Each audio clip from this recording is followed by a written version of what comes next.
The day before he let it out, it's like these. The kids was playing good on brains. There you go. You got this. Got that thing. Yeah. So right. You do. Okay. You can see I that. probably didn't. It's a movie. They probably didn't. Gary.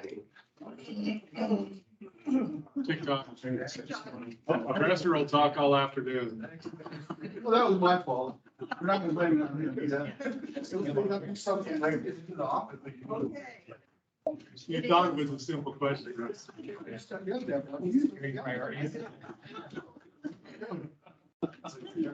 It is 1 p.m. Call the Tuesday, March 8th, 2022, Grant County PUD Commission meeting to order. First thing on the agenda, would you like to do a quick safety? Sure, thanks, Judy. Yes, same thing on our evacuation routes. We've got many choices depending on the location of the emergency. We should be able to egress out of any door here, but this would be a preferred exit. And we can muster in the left-hand corner of the parking lot. Looks like we have all the same flavors back this morning. So Nelson, can you still get the 911 for us? Bonnie, you've got the fire extinguisher, right? Mitch has the first aid kit. Randall and you and I are on tap for AED. Yeah. So with that, I think we. Okay. We'll now have the pledges of allegiance and we'll have the birthday girl. Oh. Lead us in the pledge. And you have to sing it. Yeah. I pledge allegiance to the flag of the United States of America and to the republic for which it stands, one nation, under God, indivisible, with liberty and justice for all. It's kind of good to do that. Oh, honey. I was expecting a rat. And you went? So he's just doing a beatbox over here, so I'm kind of expecting Bonnie to rap. Oh, Next time, next year. I'll look forward. We'll work on it. Okay. okay. In attendance today, we have Commissioners Nelson Cox, Tom Flint, Larry Scapman, Terry Pyle, and Judy Wilson, myself. We also have Rich Wallen, our General Manager, CEO. Let's see, Dave is not here. Dave Churchman is out of town today. We have Bonnie Overfield, our Chief Financial Officer. Jeff Rizell, our Chief Operating Officer. Mitch Delbar, our Chief Legal Officer. And Randy Hovland, the Clerk for the Board. Anybody I missed, I don't think. This is the time when we're on the agenda when we have any public requests to discuss any agenda items or non-agenda items. Do we have anyone from the public here? We don't think so. Do we have anyone online that would like to address the commission at this time?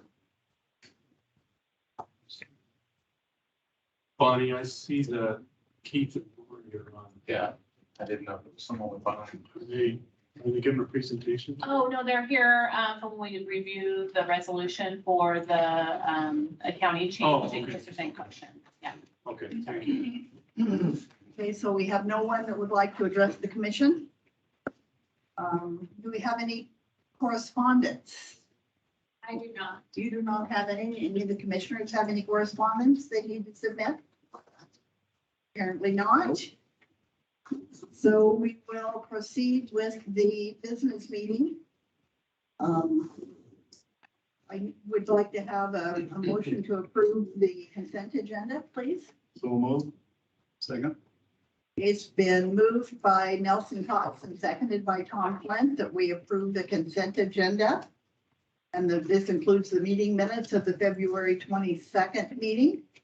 Although, in any discussion there from anyone, like to make any comments? If not, all in favor, say aye. Opposed? Motion passed. Okay, the regular agenda. The first item, Randy, would you like to read the resolution? Sure. Resolution number 8988, pre-qualifying contractors to perform electrical work for Grant PUD. Move adoption of the resolution. Second. It's been moved by Tom Plant, and is that you, Larry? Seconded Yes. by Larry Scatman to approve resolution number 8988. Is there any discussion?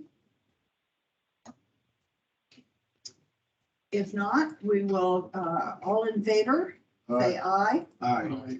Opposed? Motion passed. Next, we have a motion for a change order. Randy, would you like to read that, please? Sure. Motion number 3397, authorizing the general manager CEO on behalf of Grant PUD to execute change order number 6 to contract 430-07424A with Gannett Plumbing Incorporated, increasing the not to exceed contract amount by $225,000 for a new contract total of $3,700,000 and resetting the delegated authority levels to the authority granted to the general manager CEO per resolution number 8609 for charges incurred as a result of change order number 6. So, second. Apparently, there's no discussion. Okay. No. Anyway, Nelson moved to approve the motion. Larry Scatman seconded. Did anyone? Yeah, I had Got a question? question. So as I was reading through the packet, it looks like Conforth is next. I think they're a dam consultant as well. So just for kicks and giggles, I had two questions out of that. Who are our other three consultants? And then does Marshall still advise to us on occasion, or what's his role in this? Yeah, I'll let them speak to the other consultants, because we'll have some. Yeah, Kevin is still available to us. I mean, he's supporting SMR work. He's also supporting some other activities, but he's also a liaison with our dam safety group as and when needed. I know that he's been working on some Part 12 items and some Part 12 cleanup, so he's still that resource that we have as a part-time resource. Will he be employed then through the district, or is he? He's a part-time employee through the district. We don't have him on contract. I mean, it was deliberate that, he left the district and was gone for 30 days as per law, and then came back as part-time employee. Okay. So the other three, I know Conforth is one of them, so where? Yeah, we currently have one person that used to be a district employee that's working for us via contract, and that's Dave Michelini. Yeah, Dave Michelini, This- who are on call. There's Arch and there's Volt. No, he's working through. Aventech. Aventech. Thank you. But he's mostly focused on the shack process, right? I think that's all he's, yeah. That's all. Okay, Brandon, can you just give me a rundown of, so I can help my poor little memory here, what each five of them have a role that they play, so what do they, I think. So we've got a size. pretty good roster of consultants. Under this contract, the 430-07-424, we have Gannett Fleming, which is structural concrete. Then we have Cornforth Consultants, which is geotechnical. So anything on our embankments, I believe. We also have Jacobs Engineering, which is another mechanical structural engineering firm. So they've done a lot of work on our gates. And then the last one was with West Consultants, which is hydraulics and hydrology. So they've done all of our inundation mapping for both our EAP and then the shack work that we're doing on one of the river closure sections. And this is all dam safety stuff. That's all dam safety. Yes. We do have other consultants outside of that, but those are the 4 that were hired under this contract. Okay. Thanks, appreciate that. Thank you. That helps me to recognize some of the company easier time. Doing my thing. At our age, it's about repetition, okay? Brandon, can you remind us what SHAC is? SHAC is the Senior Seismic Hazard Analysis Committee. It's a risk framework that we're using to look at how the river closure section will perform in a seismic. The whole left thing. Yeah, full left and back then. Thank you.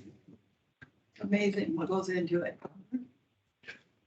Any more? I'm always impressed when those guys can remember all those initials. Any other questions here? Okay, we had a motion and a second, right? Ready to vote, okay? All in favor? Say aye. Aye. Opposed? Motion passed. We have one more change order. You'd like to read it, Randy? Sure. Motion number 3398, authorizing the general manager, CEO, on behalf of Grand PUD to execute change order number 6 to contract 430-07424C with Cornforth Consultants Incorporated, increasing the not to exceed contract amount by $1,200,000 for a new contract total of $5,300,000 and resetting the delegated authority levels to the authority granted to the general manager, CEO, per resolution number 8609 for charges incurred as a result of change order number 6. Adoption, motion 3398. Second. Okay, Larry moved, and Larry Chapman moved, and Tom Plant seconded the approval of motion number 3398. Is there any discussion, or questions about it? Kind of the same. Yeah, safety stuff.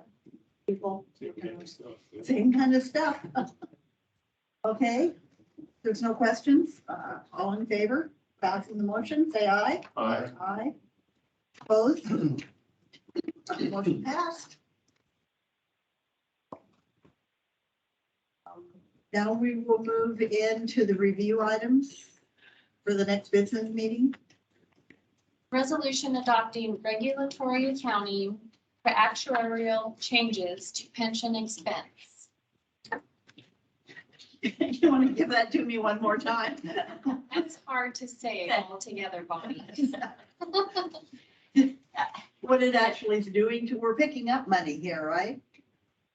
Lori's gonna explain. Yeah, so we did bring in Lori, to. Oh, pass the buck, Jennifer. I know people. Nice segue. Yeah. Good afternoon, Commissioners.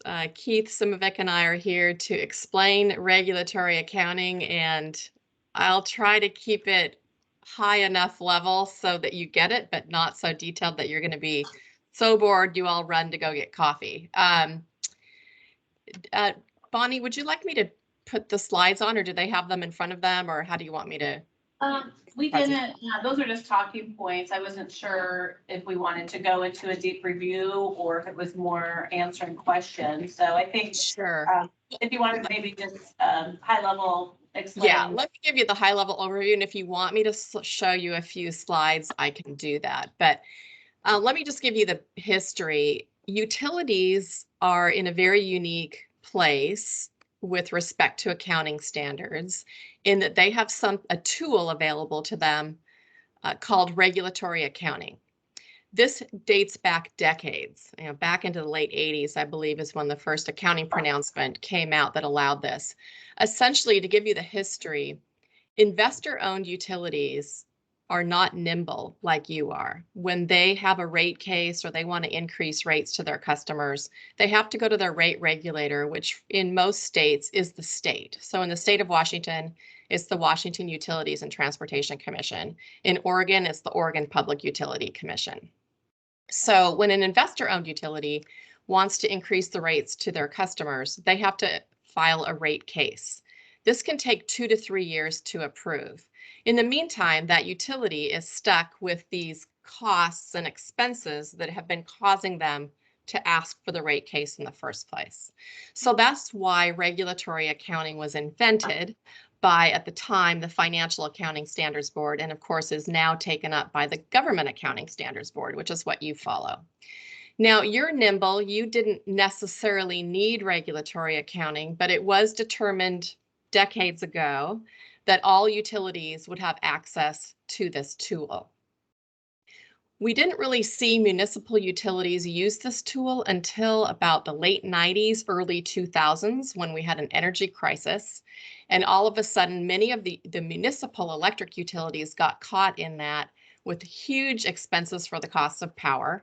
And they were not able to pass it on to their customers in a timely manner. So many of them at that time started using regulatory accounting. And it's really just a tool that allows the utility to defer costs to the future. So it's not a cash flow situation. You don't change, nothing's happening with your cash flow.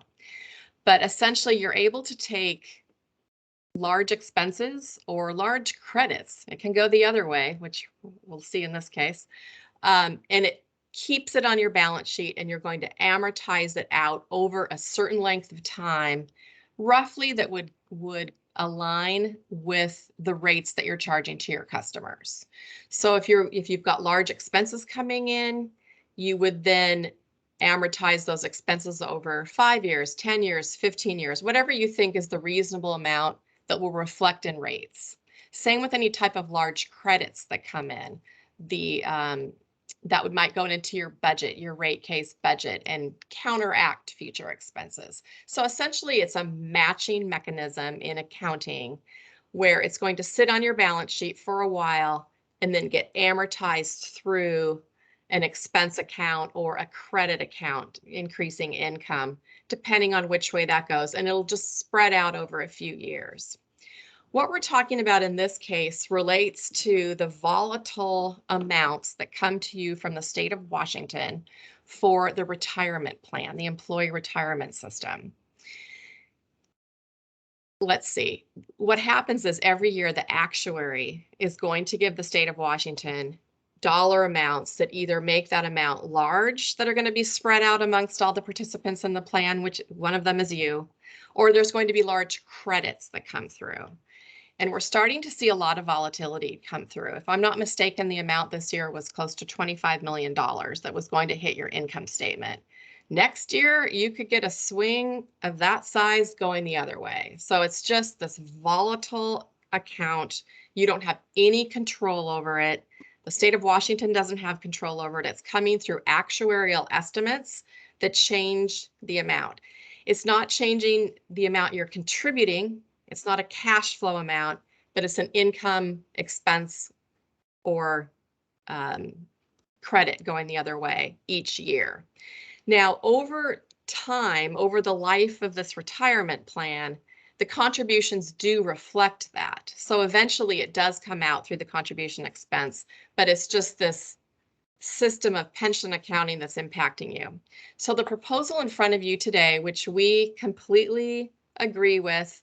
Normally, I don't like to see a lot of regulatory accounting going on in municipal utilities because you are nimble and you are able to get those into rates right away. But this is one exception where you have our full backing and blessing on applying regulatory accounting. And what it will do is set up a deferral account on your balance sheet for these big credits or these big debits that are coming in from the state of Washington. They'll be amortized out eventually through the impact to the contribution expense. So over the whole life of your retirement plan, all the amounts would equal down to zero, but it's just going to keep your income statement steady. It'll keep it being very steady flow with your contribution expense being paid to the state.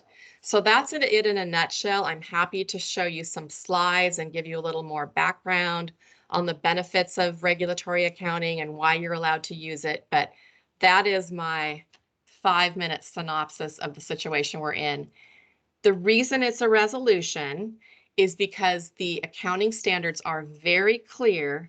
This has to be initiated or approved by the rate regulator. And because the commission is the rate regulator for the district, that has to be done. Normally it would be done by a resolution. That's the cleanest way for you to give the approval to management to go ahead and set up this accounting deferral. So I'll stop talking now, and Bonnie or Emily, Jennifer, if you had any comments to add, but that's the public accounting viewpoint of regulatory accounting. Thanks, Lori. I think that's a really good explanation. Does the commission have any questions? So this is something you haven't done in the past? Is that what I'm gathering from what you just said? This will be the first time this has come up to where it made us pause to take a look at it. Because they've had it in the past, but just not a significant amount. Is that Correct. Yeah. what's happened? Yeah. Okay, thank you.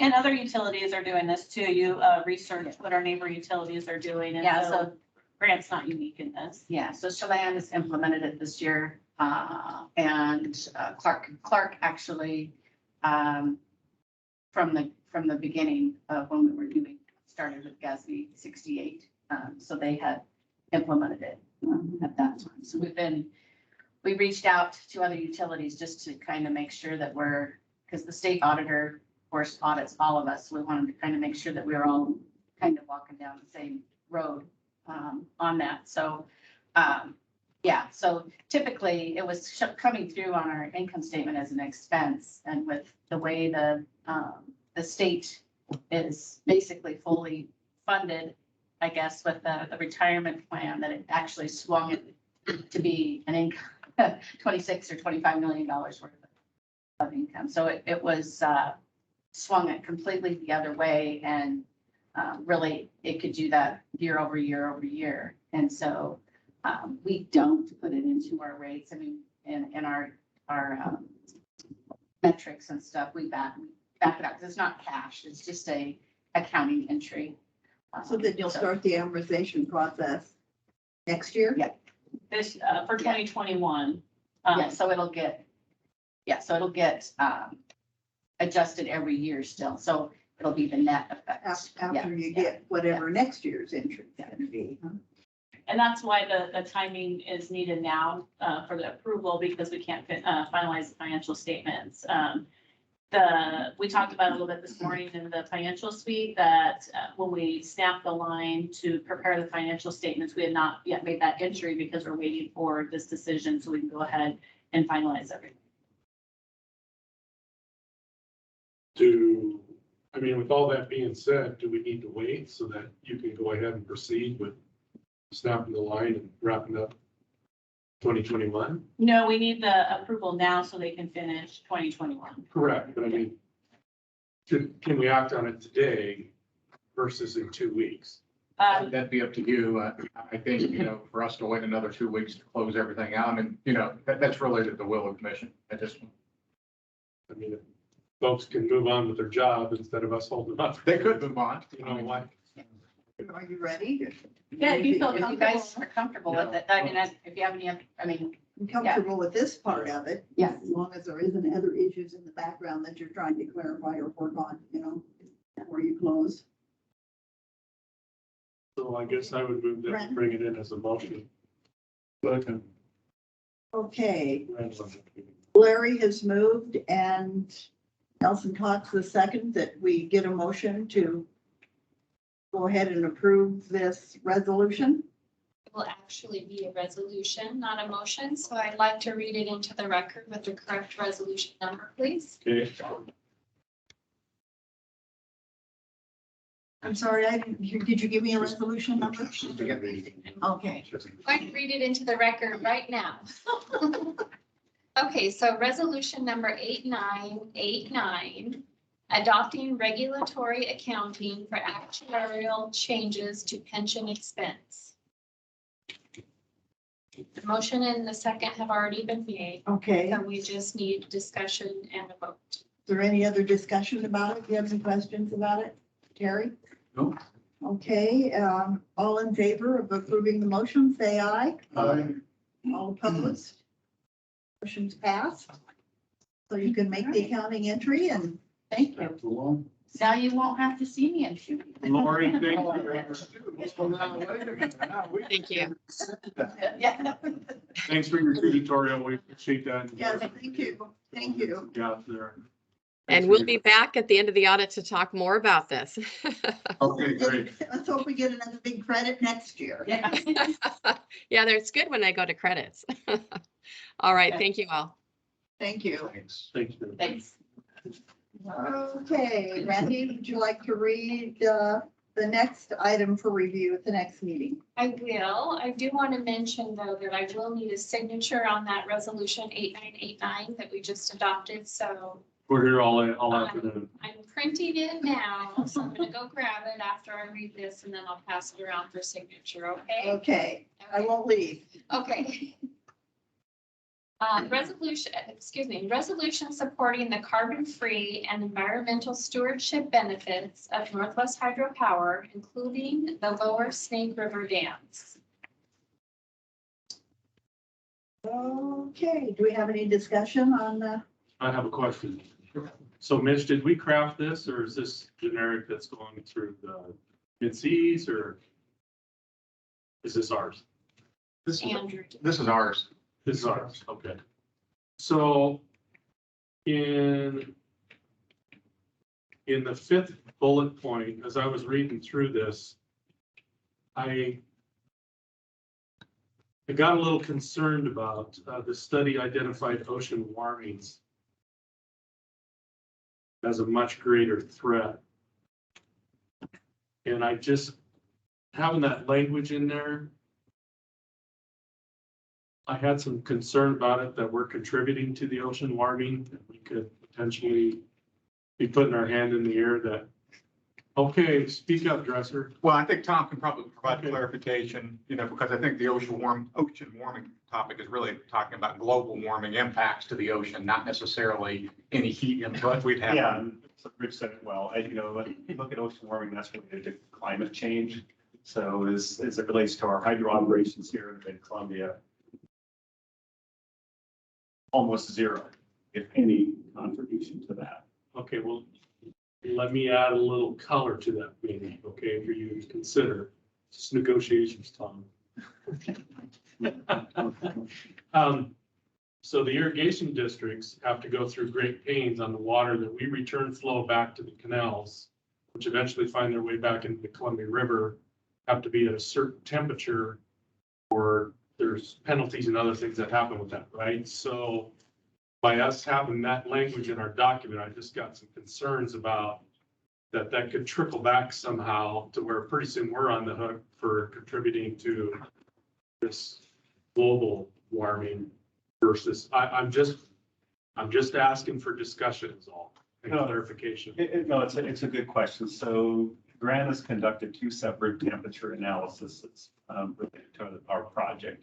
One was during licensing and one I think was probably about 5 years ago, 6 years ago. So Grant's contributions to overall warming of the river is very, very minor. We see very, very few exceedances within our project area. Caveat on it is that there has been a temperature TMDL that's been issued for the Columbia River. So Grant and the other PUDs, as well as the feds upstream, will need to look forward and work forward on modeling and try to determine what contributions we may or may not have. And then also come up with potential, solutions if there are impacts that are identified. But one of the things that you see when you look at the EPA modeling currently is that the temperatures coming in across the border from Canada already exceed Washington state standards before they even make it into our project area. Just a bit of information there. And the studies that you reference is one of those like 316B studies that we had done prior, as Was any of the 401 stuff? I'm just trying Yeah, it to, was, yeah, so they were part of the 401 certification process. We did one prior, during relicensing before we got our 401 cert. And then we had a 10-year compliance check-in on water temperature as well, as a result of our certification. if you think that we can go back and, you know, if you could be more comfortable with that somehow reworded or, you know, Well, maybe either reword it, or can we actually give consideration to striking that sentence? Well, I don't think I want to strike it. Why's that? Well, because, you know, I've studied that quite a bit and it's more of a, like was said earlier, it's more about climate change and all the other factors that are involved. It's not specifically to our operations. And I don't know, it's part of clarification on what is really causing challenges with the salmon. It's part of clarification, if nothing else, in my mind. I mean, I can understand what you're saying, Tom. I guess I'm just looking at it as we're making an admission to that, the warming, how does that say that? warming caused by climate change is how it's represented in the doc. And it's saying that it's a much greater threat Right. than what we're doing. Well, we know what our threat is because we've got the study information Right. to prove what we do, you know, what we contribute or what we don't contribute. Through the 401 certs and additional studies. I mean, this has come up, and it came up most recently, I think, even in some of the TMDL discussions. You know, what are we absolutely creating by, you know, generator cooling, right? And these things are, I mean, minuscule. I mean, you know, when you start talking about greater impact of other items, and we've got high level of confidence, you know, whether we're adding, you know, 0.0001, you know, degree input or what it may not be, as compared to some of the bigger global climate issues that are impacting it much, much more noticeably. So Larry, so if you look at just the biology of the salmon, so in that perspective, if you look at adult salmon migrating up through our project area, we're seeing about 98 to 100% survival for adults across the board for all adult salmonids. So, I mean, so you look at that as, so what it'd be hard to say we're having an impact on salmon. We don't see sockeye die-offs within our project area like we see down in the lower Columbia that was experienced in 2015. So that's on the adult side. Now, if you look at the juvenile salmon side, all our data illustrates that we're achieving our survival standards that have been established for them. And then on top of that, you know, we have the thing that I've talked about before, the no net impact. So we are mitigating for our project impacts, hatchery, habitat, and the hydro survival. So looking at just the survival information we have, I find it really hard to believe that we have a temperature issue within our project area. And then that coupled with the temperature evaluations that we have over the last 2 decades, we will have to look at temperature going forward as it relates to the temperature TMDL. So will Chelan, so will Douglas, so will Accor, so will the Bureau Rec. So will the whole region. But, you know, I'm familiar with I think the study that you're referencing, and the more research that's coming out there. The ocean is a big unknown, but there's a lot of things going out there related to global warming that are impacting juveniles survival for numerous stocks. I haven't seen the language referenced, but the way I think it was articulated, I guess I wouldn't have a big issue or problem with it from where I sit. I guess I'm just, as I look at that, it says further, the study identified ocean warming as a much greater threat to long-term salmon survival. I would call that period, but then there's 3 words that come after that say, or 4 words, in warming in rivers, which means we could be a contributor. We're confessing that we're contributors to warming, right? So I'm just saying, I can buy into the fact that this is identifying the global warming, but we're we're kind of putting a little tagline on that says, we might have a little warm water ourselves, and I don't know if we need to, So you're suggesting take out that last the last phrase. 4 words or whatever, but I just don't.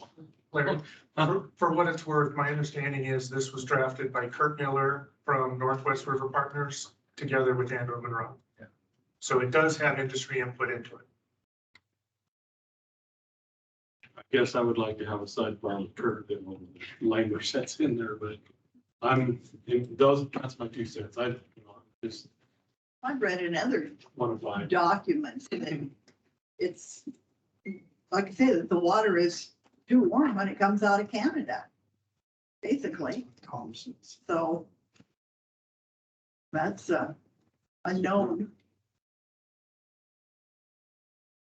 Well, that's something for review, so we can get all the answers. Yeah, we'll bring back, we'll get up with Kurt and, make sure that if we get any information, we can share ahead of time in the next couple of weeks. This was really just as a tag on to our discussion with Kurt in the last workshop around supporting our Powers Water and the Lower Snake River Dam campaign. So, I mean, we've done that before, and I was trying to remember the language of the other one. It's probably been about 3 or 4 years ago. I mean, don't get me wrong, Rich, I'm all Yeah. for it. I'm just hung up on those. no, I think it's good to have an independent look at something and how it may be read, right? I mean, I think we all know what is being said, but, we don't want to declare something that somehow could be interpreted a different way when that's not our intent. Yeah, that's, I mean, I enjoyed listening to Kurt. I never get to talk to him, and I'd love to chew the fat with him a little bit about it. If he wants to give me his number, I'd be happy to call him and say, hey, this is my perspective. Text it to you. Yeah. Sure, I could go on the web and get it, but Okay. it's a lot easier to get the emails. Okay, well, Rich, are you gonna contact him then and Yeah. clarify it, I guess, or express Larry's concerns to him and And they if that need to doesn't, hook up and talk to each other that doesn't directly? meet the need, and we can regroup when we come back the next time too. Hey, 4 might vote it in and 1 might have some issues, so. The intention is to provide clarity, right? Okay, Thanks for your color, Mr. Dresser. I appreciate that. You're welcome. all right, ready to move on to the next section then? Yes. Motion authorizing the general manager, CEO, on behalf of Grant PUD to execute change order number 5 to contract 130-09724 with Quanta Infrastructure Solutions Group LLC, increasing the not to exceed contract amount by $13,350,943 for a new contract total of $71,513,194.26, and resetting the delegated authority levels to the authority granted to the general manager, CEO, per resolution number 8609 for charges incurred as a result of change order number 5. Okay, this, Larry, Glad Alan's in Go. the room. go. How are you today, Alan? Good, thanks. So on this contract, or the discussion, as I was reading through it, there's some materials that sound like they're called out and going to be provided in this, but there's another change order that's already discussed. And so I'm just trying to understand the scope of what this is covering. Yeah, that's correct. This is encompassing the sign. You might want to go up to so they can hear you. Yeah. So what this change order is encompassing is everything with the exception of the Red Rock transmission line material construction. So that would be the entirety of the work that we have not yet completed at our various sites, as well as, for example, the Red Rock substation, the South Lafreda substation, a couple of those sites. So there's nothing being added to this change order? It looks like it's just a change in price. Oh, no, there's several items being added. Those 2 substations are 2 examples of a couple of things being added. to the contract. In addition to, there's a second lineup for distribution going in at Barrett Springs. There's some additional work at Burke that's taking place. A few other things that I would have to look at the document to be specific on. One thing you might note is there's also a deductive change in there for some work that is not being performed at Royal that'll be done by district forces. I could, the best way to think about design build two is we broke it into 3 phases. And we knew that, and that was always planned, that we were gonna have 3 different phases of the project. There are 11 separate construction projects. Phase 1 sort of got it going. Phase 2, which you're looking at now, is sort of the second chunk. And then as Alan said, phase 3 is really limited to the Red Rock transmission line. So phases 1 and 2 encompass everything except the Red Rock T line. And actually, phase 2, I guess it even includes some design on Red Rock. So, yeah, phase 2 will include the construction. complete the engineering on the T line. That's correct. So it was always structured that way, and we knew that given the length and the duration of the project, it was a multi-year project, that we would just have to, update things as we went along, given that it was going to span 4 years. So this is always, this change order has always been in works, and it's been anticipated and planned. The downside to not approving this would be that you kick the can down the road and costs could go up, right? That's Because this is correct. buying some serious material now. I mean, we're pulling the trigger on goods. As well as construction of several facilities. There's several facilities that are currently underway that would not be completed. Okay. No, I'm fine. I just wanted to make sure I was understanding that clearly and Absolutely. some things that. Yeah, you can.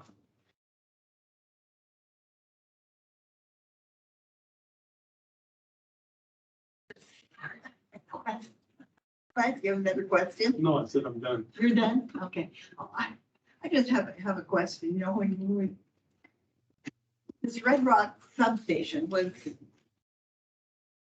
when kind of the planning for it kind of slipped through the cracks originally in the PUD's planning or whatever is what I heard from the people of Royal City. And then Well, let me clarify that since we're on the record. It got postponed because there wasn't the need. because there wasn't the need. Right. And then we had the need Well, supposedly. there was an appeal that came for the need. For the need, yes. And that was addressed and commission decided to move forward with building the Red Rock substation. And I guess my question would be, is the need still there? Because I'll defer to Tom. This Tom? Hey, Tom, why don't you great? There's no fish down there. Shoot, I thought the climate change took care of that. There was always a plan to increase the substation down around Royal City. And so it had been on the books for a long time, and it got scrubbed when we went through one of our budgets, and it was one of the projects that we scrubbed. And 2009. yeah, I think that's right. And then since that time, there have been occasional requests for us from the port down there to see when we were going to finish that. And we kind of pretty well said, well, until there's a need to really do it, we're probably not going to go down there and do that. I mean, we are trying to be nice about it. But when the apple juice slicer folks came, it was, it was the first time there was really a proposed need for, in getting that substation done. And because we postponed it so many times, we thought it was just time to get it done. And so we're in the process of doing it, but in the meantime, I guess the apple juicers are going to Moses Lake. So, but anyway, we still need to get it done because there's been There's still anticipated need in the Royal City area for I think, additional, I think, that's what I'm concerned yeah. about. We're spending this money to put it in there, and will there be utilization in the not too distant future, you know? well, it's hard to say when, but I think anytime we have a substation that's pretty well to its maximum capacity, we don't like to run them that way. So there's a need for increasing that. And that was the best option we had at the time, as I understand.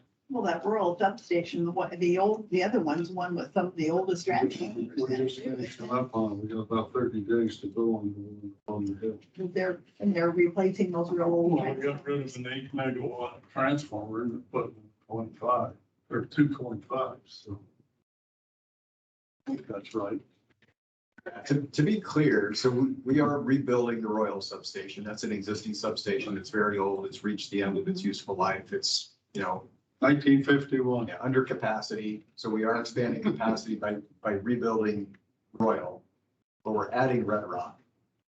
And I think Larry characterized it correctly in that, and Tom as well. We've had some inquiries from the Port of Royal, potential customers that want to locate down there. And in anticipation of load growth in that area, we've elected to build the Red Rock substation. So is it needed right now? Probably not. Will it be needed in the future? Yes, in the event that there are customers that locate down there. So it's the way to think of it is we're being proactive. And I guess I would like to be assured that the Port of Rural City is out there actively. Is that a fairly active group? Are they out there actively, I trying just to think that, get into? they got Ted Line on a couple of them, on up there one broke. Things change, but I agree with you. At the time we decided to build it, it was active. Now it's probably a little more proactive. But, it also puts you to that point where you're not sitting there with a bucket full of extra power. Well, we're far enough into it now, but Yeah. I just, you hear a lot about the Port of Quincy and they're trying to expand in I'll George tell you and what, if everything. we decide not to do it, we're going to have a room. Oh, I know. I would. I'm not going to be here at the meeting, so I know, I just, just wondered how active the group is at the Port of Rural City and how aggressive they are in trying to attract businesses to. I think they're trying. Are they? I really think they're trying, but I do think that we're in a different situation than what we were 3 years ago when this apple slicer said, we gotta have a little Yeah. power, blah, blah, blah. Next thing you know, they're. Then all of a sudden they're gone away. Going somewhere else. Or moved. I think one thing that we can do in the meantime is whether it be engineering through the DB2 work or PMO or even the large customer queue, maybe bring it into a workshop just to give you some more information on, some of the timing as to where, because we don't anticipate having a stranded asset at the end of the day. We don't. We just, there may be a period of time where it's not fully utilized, I guess would be the best way that I would describe it. But we can highlight that, for you. That'd be helpful. But it's kind of one of them deals that we're gonna do it, let's do it right, and we don't have to go back. Yeah. I mean, I get it. And if we're going to do it, it's definitely going to be cheaper to do it now than if we wait to Right. do it Oh, too. Well, I think, and Tom and I were originally on the commission seated at that time when the Port of Royal came in. And to just give a little historical context. In 2009, it was on the docket to be built. Well, then the budget got scrubbed. I wasn't on the commission at that time. So it got postponed because there was no growth that was happening. Well, then they were in here, I'd have to say probably around 15-ish, 16, somewhere right in there. And they kind of made a pitch to, take that back off the back burner and bring in some power because they have, in all fairness to them, they had no opportunity to really bring in growth because they had no power there. And if you stop and you look at all our other areas in the county, you know, George, Quincy, Moses Lake, all of them had substations there. And they could be tapped into and growth could start. And when that growth started, it kind of perpetuates, right? So then that allowed us to expand in a lot of those areas. Well, Royal City didn't have that opportunity. So the commission at that time decided to go ahead and follow through on what appeared to be a commitment back in '09, pick up the ball and take it forward. And as it so happened, the slicer came into that equation about the same time, but they weren't necessarily, they would have been the driver because they were going to need more power, but they were going to be served from another location because they were only going to need like 5 megawatts at that time, if I remember right. And then for whatever reason, they've moved. But that does not negate the fact that we made a commitment to Port Royal to bring transmission line and build a Red Rock station for them so they really could start to realize some growth that other areas have because we've had infrastructure there for other areas to be able to grow. So is it right? Is it wrong? Is it the chicken? Is it the egg? I don't know, but we're committed. So I'm not willing to back up the bus. I wasn't suggesting we back up. Like I said, I was at a meeting before I was on the commission. Like I said, I was at a meeting when the Royal City people had basically documentation, you know, of what sounded like a pretty firm commitment from the BUD to, you know. We've had a lot of commitments with different people over the years. Anyway, we will move Whether on it's here. recreation. Or not, I think To attract, at least it'll be there and they'll know. With the rural substation.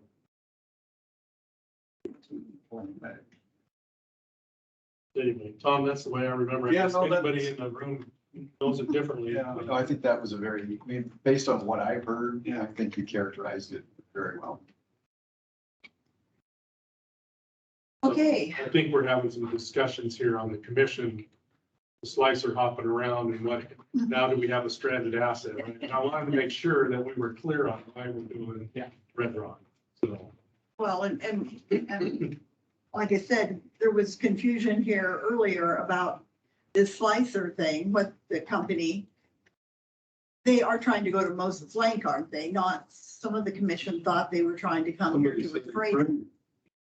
But it's my understanding, they were trying to go to Moses Lake. Well, that was what they indicated the last time that they had popped on. oh, I thought it was afraid of. Okay. No, it was Moses. Okay. It was Moses. And then we clarified this was the same organization and they asked them about rolling Yeah. They were going to. it. They said yes. I think I might have asked that, well, yeah, I asked them, I wanted to know what the heck was going on, because they, you know, we gotta have this done, well, we're getting ready to get it done, and you guys aren't there. You know? See all the conversation you stimulated, Ellen? So that brings up another question. Here we go. Last meeting, we were gonna have the Hooterlings coming. I heard that. Bear their. Yeah. That's why I sailed out. Yeah. I had a very interesting conversation with one of them about, when you gonna build a damn substation up there? And it's kind of like, you don't want to know what I said back. It wasn't very nice. But, I said, well, you didn't even bother to come through the door. We had somebody waiting for you. And haven't heard any more from them. Haven't heard anything. So I guess my question is, I'm thinking this is up around Road 9, somewhere in there. And this has got to be on the next design build, or?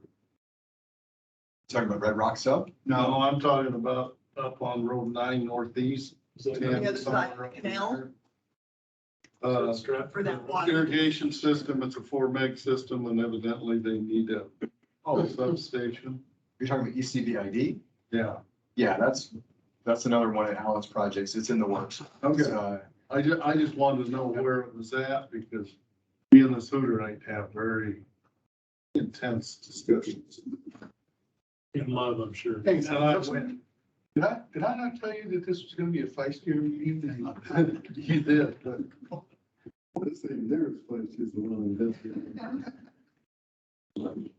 But I like those, so I just wanted to know if it's in the works. It is in the works. We've got a project manager assigned and it's rolling down the process. So it's 4 years out probably. Yeah, three probably. He said 4 or 5, so I figured it was less than that. But now I got my guns loaded, so. Some people you handle with finesse, some you just pull your way through. Okay, being recorded here, so. we'll That's move on. okay, this personality doesn't fit mine. We have one more, motion here, one more resolution. Randy? Motion authorizing the general manager, CEO, on behalf of Grant PMP to execute change order number 7 to contract 430-3217 with McKay and Sposito Incorporated, increasing the not to exceed contract amount by $3,945,634.13 for a new contract total of $12,203,271.13, and resetting the delegated authority levels to the authority granted to the general manager, CEO, per resolution number 8609 for charges incurred as a result of change order number 7. Okay, do we have any discussion regarding this change order? So are they the ones doing the white tank improvement? Is that right? Got a presentation. Oh, you do? Yeah, this afternoon, there's a Oh, presentation okay. to go into the details on this. Well, Is why it don't we just wait a minute, Brandon? Okay. We'll wrap up here and then we'll do. Okay. I've can- got it loaded for you. Is that here? Okay. Is it on this The PDF? right embankment one? Oh, you got, For tag team. Or is Dale? Brandon's gonna, I think Dale's gonna, because Dale's at the workshop all day. Okay. you do Yeah, I was a gonna- control. I think I'll Volume vote in can case. move full screen. Or control L, sorry. And then you're. Sure. Do you want presentation now or? Sure, go ahead. I can put that procedural down. thing, we need to finish up the business meeting and then have him do his presentation, or Well, the presentation has to do with this motion or this new, it's just a review it's a item? review item, So I can so. ask questions during it. The only other thing on the agenda is the Yeah. calendar. So it's up, Well, you got- whatever you guys choose. Why don't we, Tom's Fish and Wildlife. Oh, Tom, Trudy. Can't forget time. Oh, Tom. We just put you on in the back of the room, sit over there. I would recommend, if it's okay with the board, that we just go ahead and finish up the business meeting and let Tom go. I mean, we've got Brandon and Zach here all afternoon, so Okay. we can ask any questions. Okay, so we'll wait for the discussion on this, solution. If you don't get what you need after that presentation, we can always pull back. Pull back. Okay, so we'll move on to the next item. Is Tom the next? Got to do calendar first? Then we'll move back to. Okay, then we'll go back to Tom. So did everybody pull out a copy of their fresh calendar that was just printed? Good. Hopefully this works a little bit better for you. First off, Rich and Nelson, your one-on-one got moved to Thursday, the 10th at 9 a.m. I would be there. Okay. Got that on record, Nelson. I was gonna say, we heard that before. We have at 1 p.m. on Wednesday afternoon, the 9th, I expect to see all 5 of you commissioners for training. That would be. I don't think I accept it. I don't think I accept it. That would be the- That is tomorrow. And you do need to bring your laptops with you. Laptops, not iPads, laptops.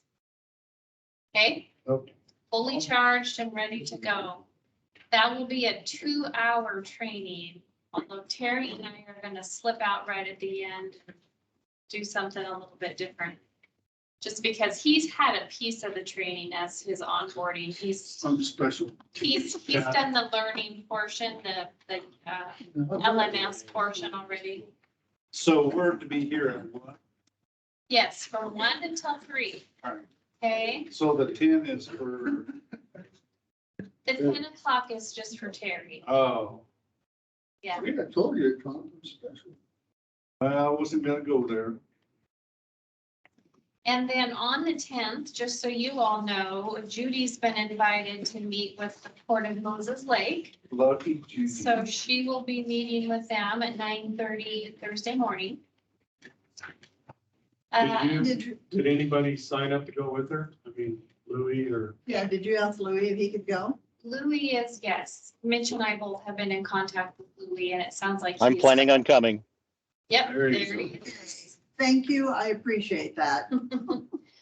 I did invite Shane as well, but I'm leaving that up to Louis as to whether or not Shane goes along. On the 14th, Larry, you are scheduled at 10 a.m. with Kevin for your one-on-one with Kevin via Microsoft Teams, not in person. Well, that's always subject to change, right? Then that's between you and Kevin. Okay. Yeah.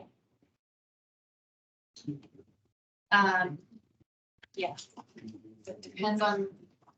Yeah, That depends on Kevin. yes, no, I get it. I just, things are kind of changing after the weekend, so I don't know what but I understand what you're saying. Nelson, you're scheduled to meet with the Grant County Industrial Alliance on the 15th at 7 a.m. So I might be a little late coming to the commission workshop that day. But I also noticed at 2:30, me and Tom have an FMP steering. Yes, you do. You The have a full workshop's gonna day. be over by then. Yes, we're planning to be done with the workshop by 2 o'clock because Rich has a flight that he has to catch. So you have a full day. Yeah, looks like. Okay, so Tom and Nelson both, Tom, 2:30 FMP right after the workshop on the 15th. So I don't have to be here till 2:30. No, 8:30 for the workshop. Oh, shoot. All right. I gotta get up really early. Yeah.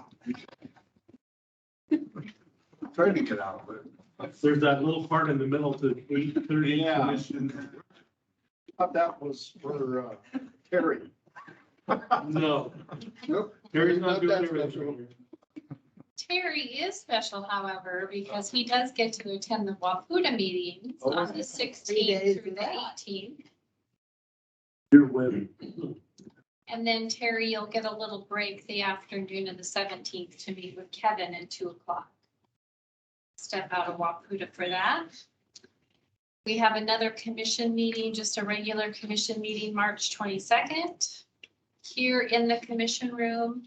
And I will have a Maximo order in to have the room redesigned in its original style. So we will be back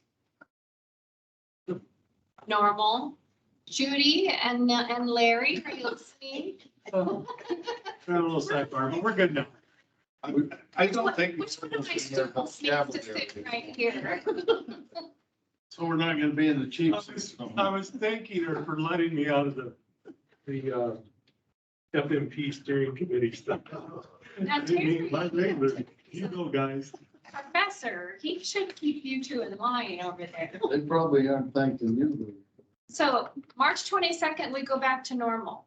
So all presentations, presenters will be in person. Public will be allowed to be in person. I thought it was 21st. Well, it'll be soon. It's actually the 12th, but our first meeting is the 22nd where this will occur. Okay, so we'll be back at the bench. We'll have the room cleaned up. Seating will be normal. That table will be back in the middle. So back to normal on the 22nd, just so you know. Okay, Okay, Will facilities have time to get the room flipped by then?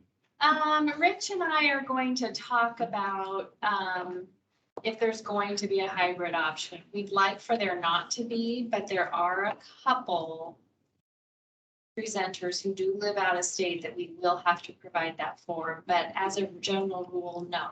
It will be in person, will be the expectation, That's good. okay? March 30th, we have another FMP meeting, so Tom and Nelson, March 30th at 10 a.m.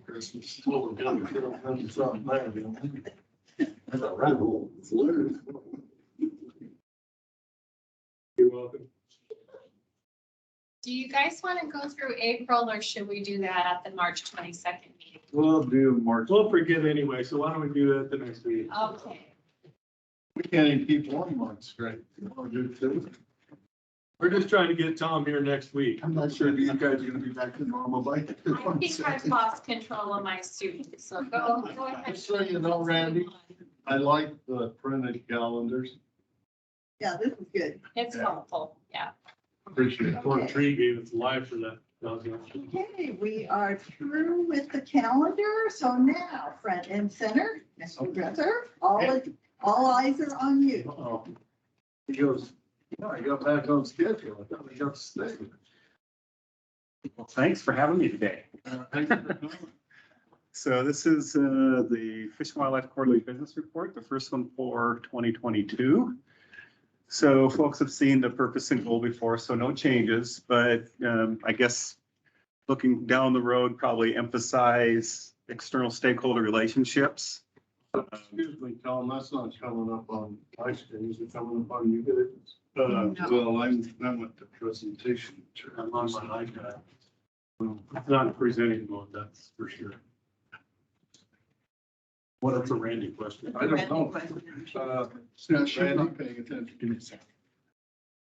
It was, I'm not trying to pick on you. Oh, that's okay. No, that was me messing him up. Sorry. Yeah, It's all racing. Thanks. That's his last. Mess with you. Distract us. There it is. There he's coming. There it is. Right on. Thank you for. What do I owe you? Double pocket. So purpose and goal hasn't changed from previous presentations, previous years. Like I said, probably external stakeholders, we definitely need to put a lot of emphasis there from my level all the way up. Just the last 2 years, we've definitely lost connection with our entities. We've had a lot of changes internally. There's been a lot of changes externally as well, a lot of turnover, a lot of retirements. So that definitely is impacting our ability to work through some very difficult issues. There will be a lot of emphasis on this in 2022 plus, and then everything else that we do that goes along with it. Safety culture, no recordables this year. We've got 24 job briefs under our belt. I checked this morning, we actually have 3 job briefs. So that's something that we'll definitely need to pick up going forward. I think that's about 12%. So it's above our goal, but as we get back to quote the new normal, folks are definitely chomping at the bit to get out. Got some metrics in there related to our meeting attendance for 2021 and where we're currently setting for 2022. So year end for 2021 was 96%, at 100% this year, and then I've added in training. We have a lot of great trainings here at the district. In my 23 years, we've made great strides. It's phenomenal. I look back at some of the things that we probably used to do in the field, and it's a head scratcher, and we're very, very lucky that nobody was ever hurt or worse. So, kudos to our safety department. And then the suite of work tasks, this does not capture all our work, but these are some of the kind of the highlights. Sturgeon, of course, fish counting, veg management, predator control, and then, our hatchery operations, fall Chinook, Camford Reach. These are. Tom, veg management, I guess I was under the assumption that some of that came through Lands and Rec. Yeah, we work really closely with them. Oh. So there is a split. So there's specific requirements underneath our FERC license or related to wildlife and botanical and rare, threatened, endangered plants. And then there's also mitigation related to some of our rec sites. And then there's also wildlife mitigation as well. So there is a bit of separation there, but the crews on the ground work very close hand in hand. So for example, Crescent Bar is a perfect example. You got, the drip lines, the irrigation for the manicured areas. And then you have, on the fringes of that, you have the wildlife habitat or mitigation related to construction activities. So it's a blend. Okay. That's a great question, though. 6 years you got by with it, seeing that kind about that. How long you been on the board now? I'm still stuck on that 5149. Yeah. The slide I have here, budget to axles, is for 2021. You can see up there, December 2021. The key thing here, we're underspent about 4.5 million. Most of that is related to our hatchery programs. So there's the leveling of pit tag purchases. So what we used to do in the past is every 3 to 4 years, we'd buy pit tags in bulk because we got a better rate. So you'd see this huge spike in our O&M. And then we'd go 3 or 4 years and you see another spike. So what we did is we've levelized that. So then we're making a purchase every year over a spread out time frame. So basically more predictable on O&M. Reimbursements from the Army Corps of Engineers. So that's actually a credit that comes back to us related to the Corps' production and the Priest Rapids hatchery. And then there's other things that are embedded in there. True ups from Douglas PUD to our interlocal agreement for the Medhow facility. So every quarter we get a bill from them. We pay that. And then at the end of the year, there's a true up. And typically we've overpaid through the course of the years. Other things that fall within that 1.45 million, going through the course of the year, some projects or portions of projects don't go forward. A lot of our hatchery budgets are developed on estimates heading into the previous year. So there's some, error in making those estimates. So it's a combination of things. So employee activity, there's 11 folks within the Fish Wildlife Water Quality Business Unit. You see the blue spike there. That's related to our on-call temporary seasonal fish counters. We typically carry 7 to 8 through a year. We bring them on staggered as the fish counts go up. So that's what you see here. So you get to that June, July, August, and into the fall timeframe, you're looking at large sockeye runs, summer Chinook runs, and of course the early part of the fall Chinook. So switching gears, jumping into capital. This is for 2022 going forward. So our approved spending for our capital budget is 3.9 million. The big driver there, of course, is the Carlton Acclimation Facility, the domestic and the production well, and about 2.8, a little bit over that. We also got capital included in here related to our East Bank, Medhow, and Wells hatchery facilities through our interlocal agreement. And you can see called out, we have East Bank, which is Chelan interlocal agreement. They're looking at facility upgrades related to reuse and their pump building, remods. There's some safety fixes at Tumwater.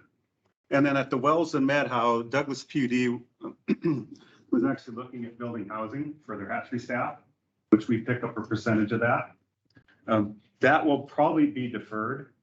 There's some other capital items that we're working on that we basically believe prioritize over housing. So what would be the purpose of having housing there?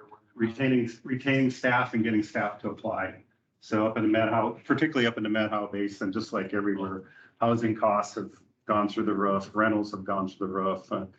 I can't remember, they provided us analysis for, stick-built homes, $220 a square foot or more, rentals, $1,200, $1,500 per month or more.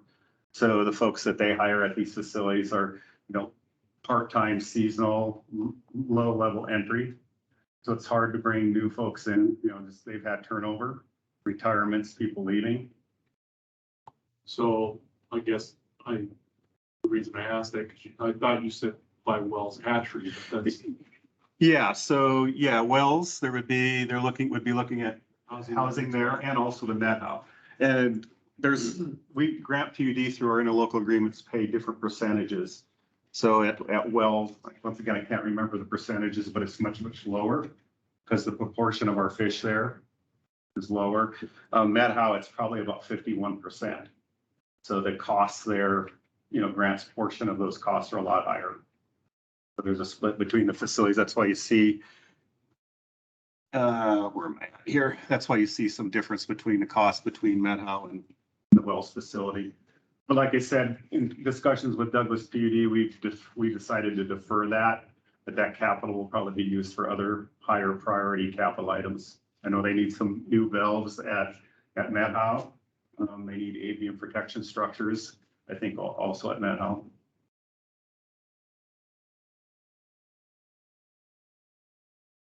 So Where is that Medhow facility in relation to like Twistman, Winthrop and, so up above, further upriver. above Winthrop? Yeah. Oh, it is. Or no, it's just a little bit, just Above kind of on Winthrop. the outskirts of Winthrop. Winthrop. River. Thank you. So folks have seen this slide before, so just want to highlight, Carlton, acclimation facility, it's 2.8 million, large capital outlay over the next couple of years.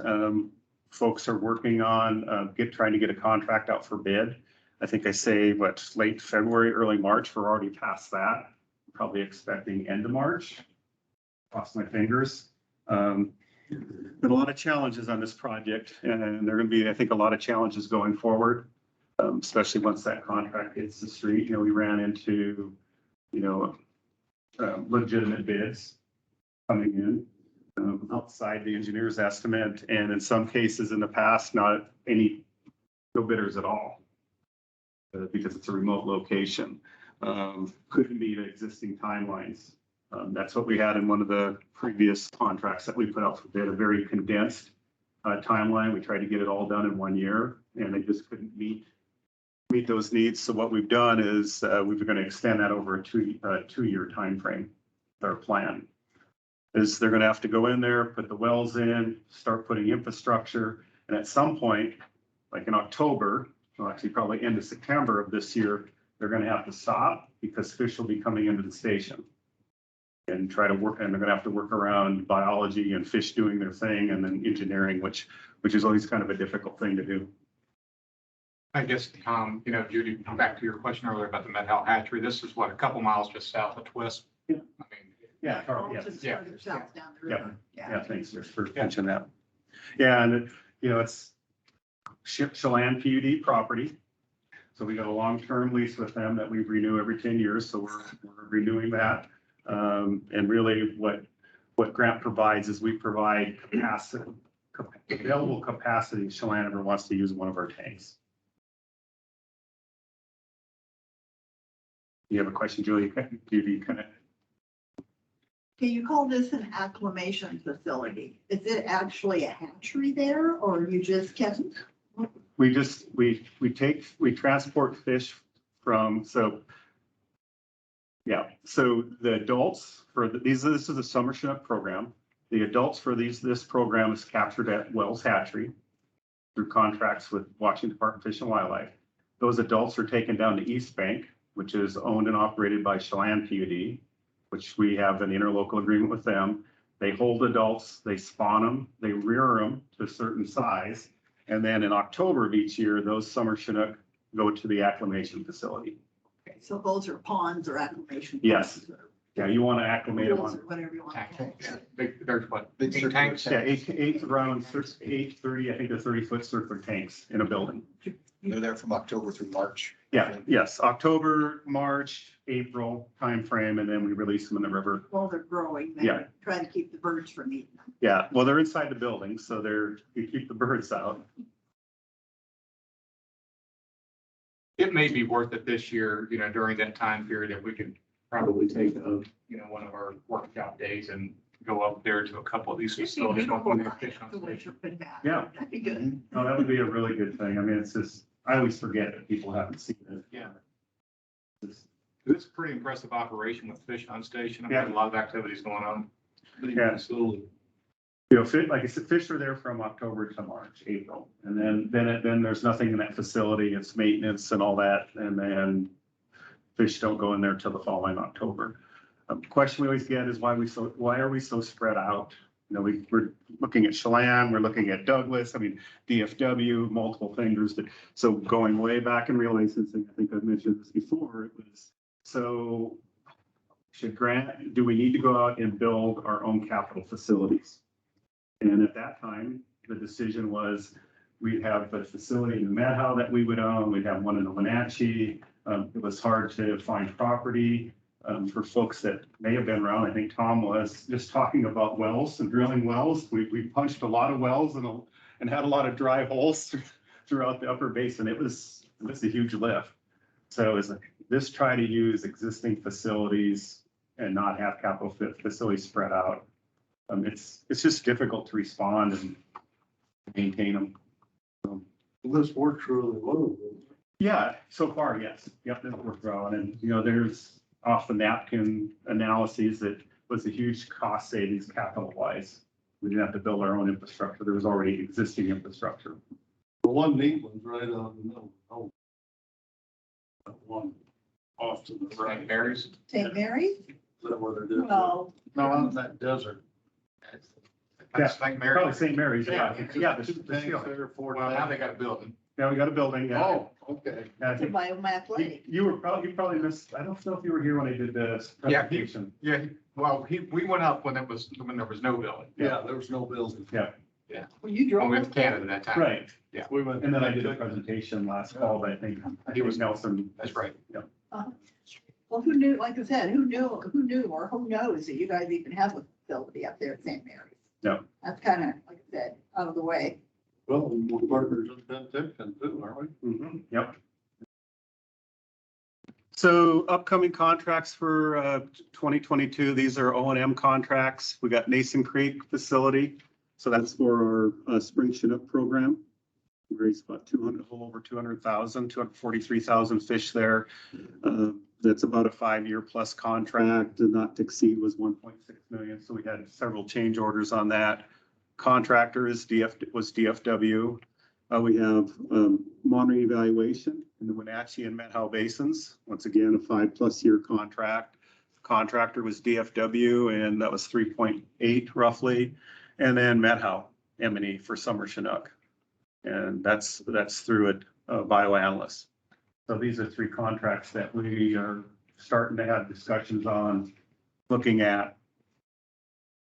Maybe talk about housing at Mason Creek for Commissioner Powell, which, you know, since we do have Oh, yeah. housing there and some of the requirements around that. Yeah, so for Nason Creek, so spring Chinook program, of course, it's a listed fish.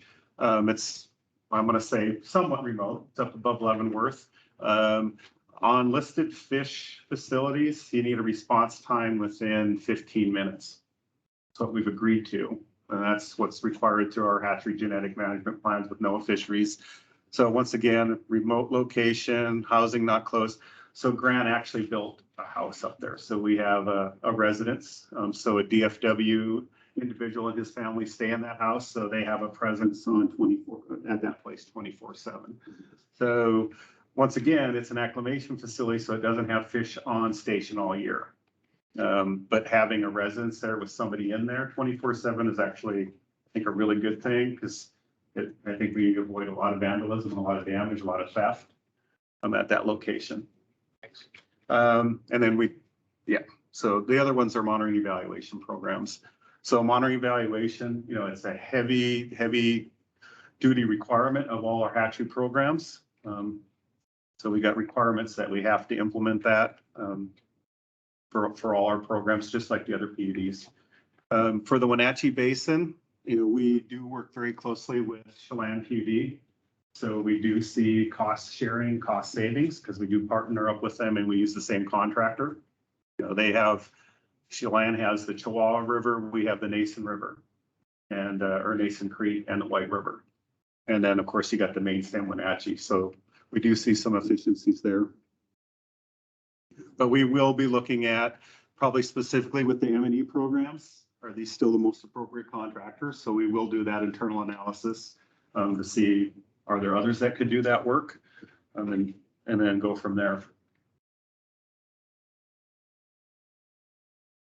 Couple more slides. So major initiatives, I think folks have seen this before, NNI standards issues. I've talked about different interpretations by certain individuals on our police traffic coordinating committee. Probably the really, really good news there that has come out recently that Yakima Nation and DFW had sent a letter to NOAA Fisheries, just like Grant did, asking for clarification of the standards, and NOAA did send the response letters back to those two entities, siding with us and agreeing with us that this is what Grant PUD's standards are. Not sure what DFW or Yakima, how they're going to respond. We're kind of waiting. We're also waiting for NOAA to respond directly back to our letter as well. So the standard piece will be consistent, but we also asked them some specific questions on adult standards as well. So I still haven't heard anything from when that would get back to us. That's good. Yeah, that's good news. I think it's a data point. There is a lot more to come. Comprehensive monitoring evaluation report and recalc. So those staff is working on those right now. Not sure where things are going to land. Heavy duty discussions, difficult discussions. Some of the preliminary data we're seeing is it suggests that maybe some of our production numbers should decrease. For example, Summer Chinook, maybe in a couple tributaries, but not likely all of them. But like I said, difficult discussions over the next month or so.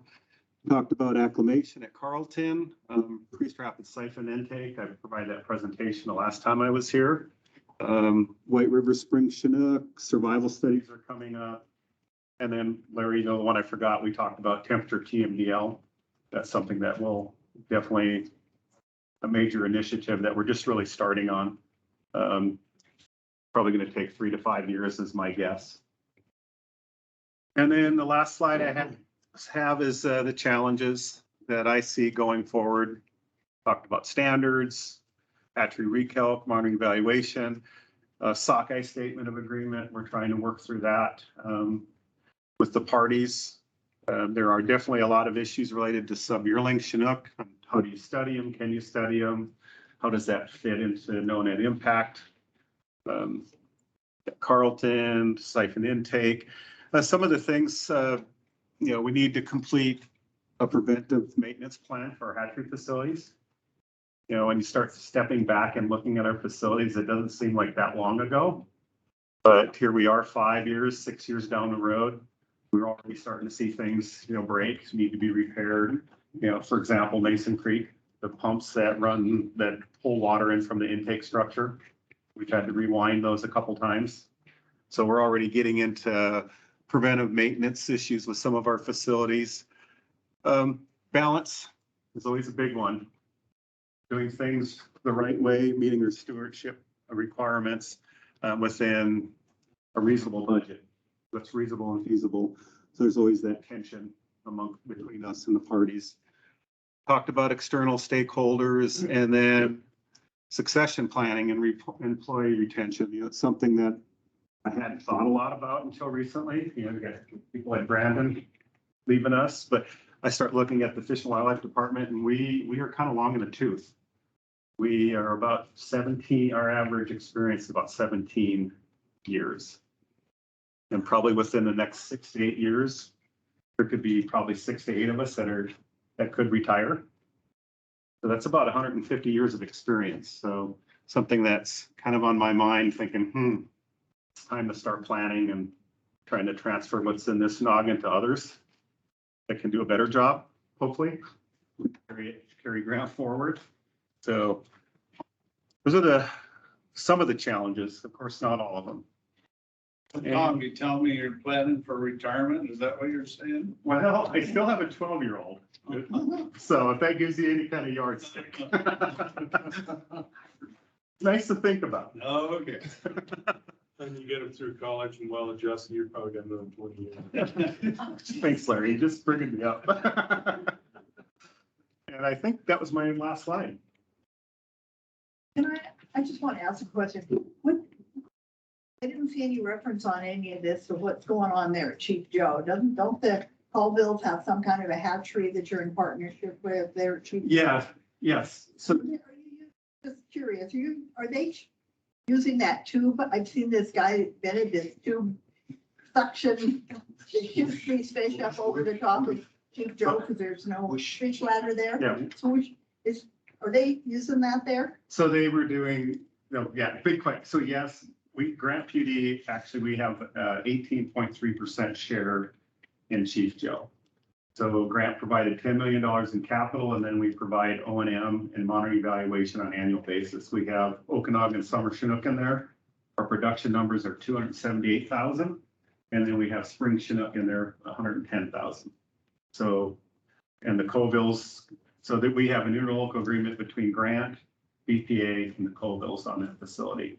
Other participants in that facility also include Chelan and Douglas PDs. So that's that piece. So that interlocal agreements for 2052 for the terminal license. Now getting back to Whoosh, so yes, they've been testing to use that contraption facility to get fish up over Chief Joe. They've had, even though you read the brochures, they've had limited success with that. Some of the issues that they've had, maybe they've already fixed them, is you need some type of sorting mechanism in the water. So as fish approach it, you got different size fish. Some are small, some are large, not everybody's the same size. So the fish have to be a certain size to use a certain tube. So it works really well from what actually they did some testing, I can't remember the year, down at Priest Rapids Hatchery. So you have a lot of fish that are the same size, works pretty good. When you get fish of certain sizes, how do you sort them to get them to go up this tube, that tube? So they had some type of floating mechanism where fish would approach, and they were supposed to sort. It didn't work very well. So they had to go to the hatchery, get fish of a certain size, and then run them through by hand, and it does work. So it definitely has applications at some facilities. You can move fish pretty effectively and efficiently without causing harm to a live fish. But the ones that are going up the Okanagan, that's before they get to Chief Joe. So, yeah. So those are making it all the way from the mouth of the Okanagan clear up to Penticton. Yeah. So Sockeye. So Sockeye. Yeah. So Sockeye move up through there. There are probably some summer Chinook that make it up there. There's probably some steelhead that knows up there as well. They've documented it. Yeah, Sockeye will make it all the way up to the hatchery facility up there.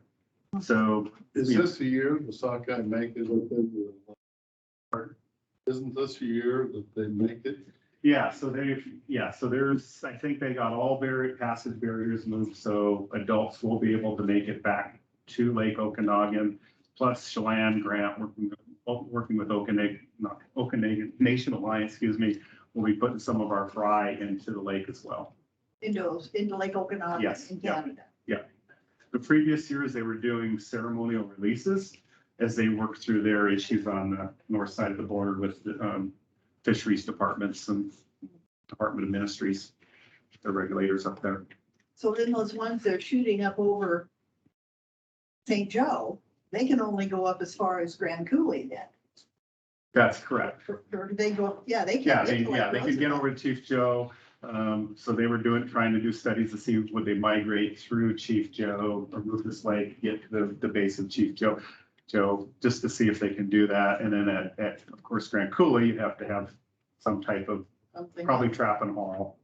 But they want them in the San Boyle too, don't they? What's really interesting, so the Colvilles have been getting live adult surplus, I think summer Chinook, or eggs and juveniles, I believe, and putting them upstream. Maybe it was San Boyle, but other rivers.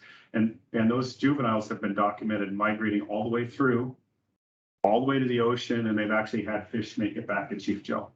Not a lot of fish, but they've definitely illustrated that if fish can make it through Grand Coulee, Chief Joe, downstream to the ocean, they can get back. So people always ask, well, would it be successful for fish above Grand Coulee? The short answer is yes.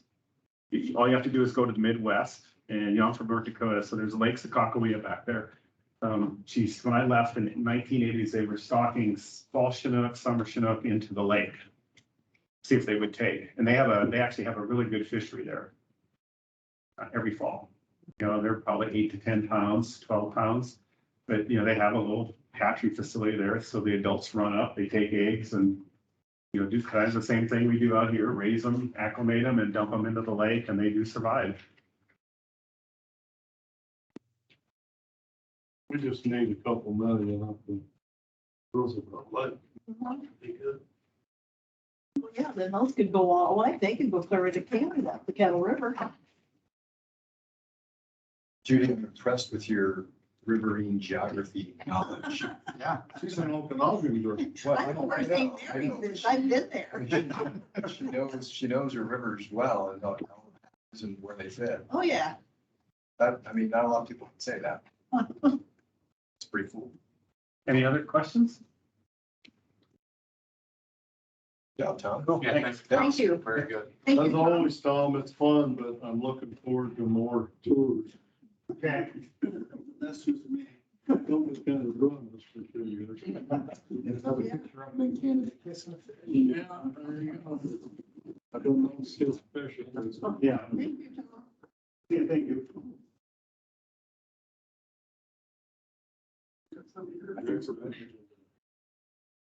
Judy, are you ready for, present the McKay Esposito change? Yeah. Or are you, Yeah. you want to take a I break? think so. Or do we need to take a break? 3-minute break. Sure. Do we need to take a short break? We'll take till quarter till, 5 minutes, then you're on, okay?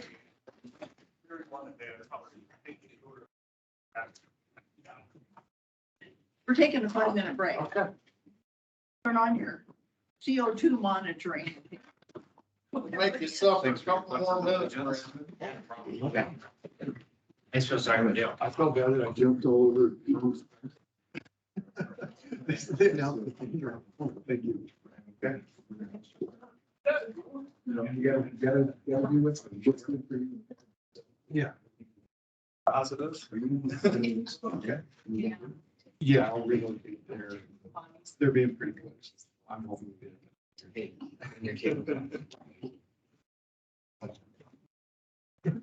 Julie, bring it to the.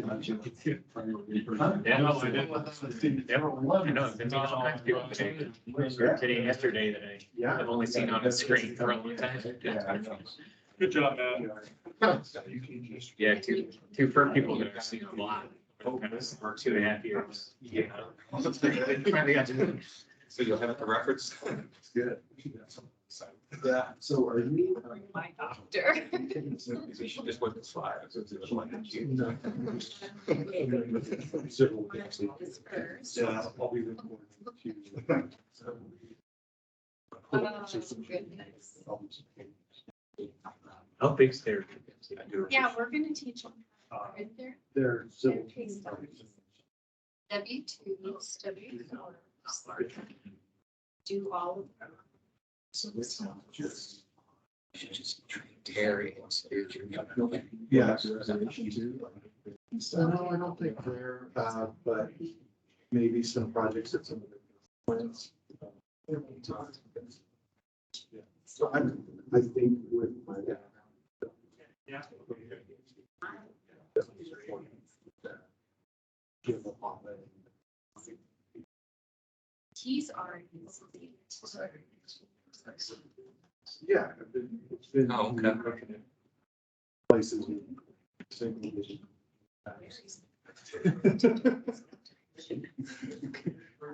Exciting. Yeah, I understand.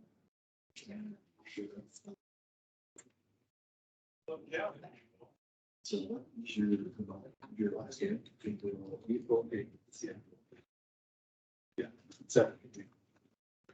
Wait, so the So that your official company. yeah, I don't know how that works. I think that is how. I don't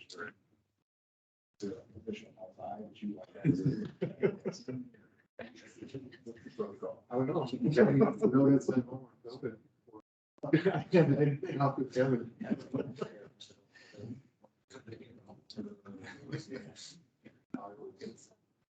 It was good. Yes, in person today. dam. Yeah, it's kind of couple days dams, yeah. Good. Good. And then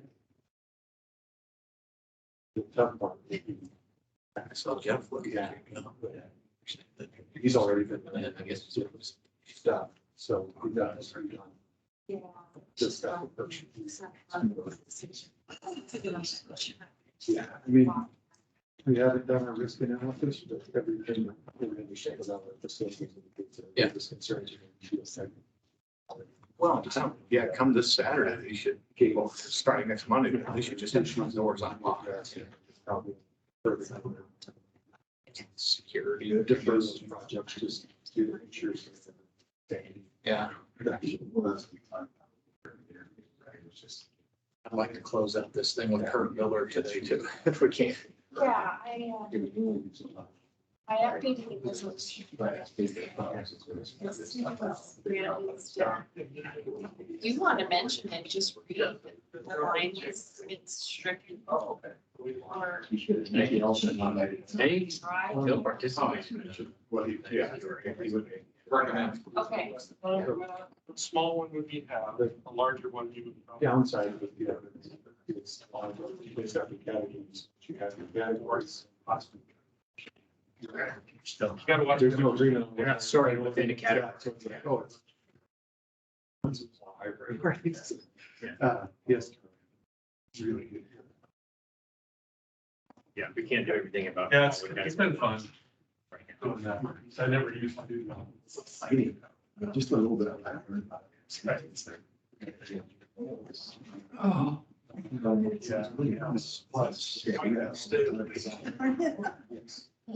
Not straightforward problem. Yeah. Oh, yeah.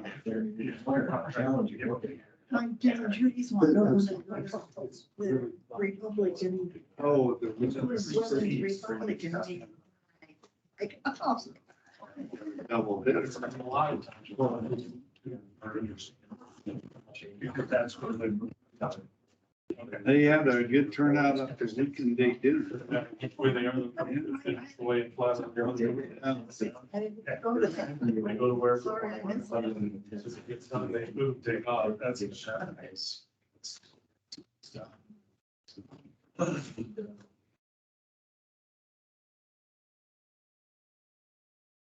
Well, we're gonna miss you in your new endeavor, but good luck. Thank you. Hate to lose you, but Thank you. how it goes. Yeah, Like those life. it's, it was not an easy decision. Adult career, so it's learned, grown a lot here. Should know. But it changing. Yeah. So where the game, but yeah, just wish you. Just started me. I saw you going, but I We didn't. hate to see lose you. it. You're checking. Yeah. I guess so. We're going through a pretty There. good book. We didn't even have cake or sugar. But it's all good. It was yesterday. Oh. That little Pisces. Yes.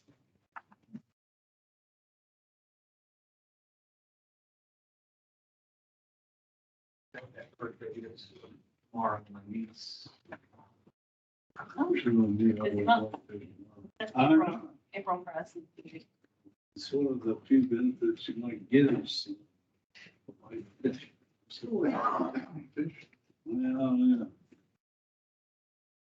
I got a lead on one of those fishing boats, those aluminum ones. Oh, yeah. It's gonna work out. Judy, are you ready? Oh, yeah. Okay. Do we need to read the resolution or anything, or we can just roll right into it? I think, you know, if you just want to go right into it and if there's any questions, we can just move from there. Okay, perfect. Brandon Little, the GTM safety engineer. Before I get started, just wanted to, I guess, Tom mentioned that I'll be leaving the district. My last day is April 8th. So I'll be moving to Avista Utilities, but the good news is that we have already selected a GTM safety engineer to backfill my position. And he accepted the position, so he's here. His name is Zach Ruby. He's been with the district 2.5 years. He came to us with a really strong geotechnical engineering background. He's been in our dam safety team ever since. We're in really good hands, but wanted to introduce him to you. He'll be a regular face. I know Dam Safety tries to come in at least every 6 months, plus got some really big work going on right now. So hopefully there'll be some site visits that we'll get some good FaceTime with Zach. Nice to meet you. Yep. Hate to see you go, Yeah. but we're glad to have your expertise while you're here. Never getting away for somebody that wants to advance their life endeavors. Thank you. Yep. Well, I'm not going far, so I think I'll still be. We won't see you on a regular basis, so No. that's a big deal. Definitely not this group, but this is definitely a peer utility, so I'm hoping to maintain relationships with definitely. Is there any therapy we can get you to help see the error of your way? Just asking, Brandon. Yeah. Anyway, no, we're gonna miss you.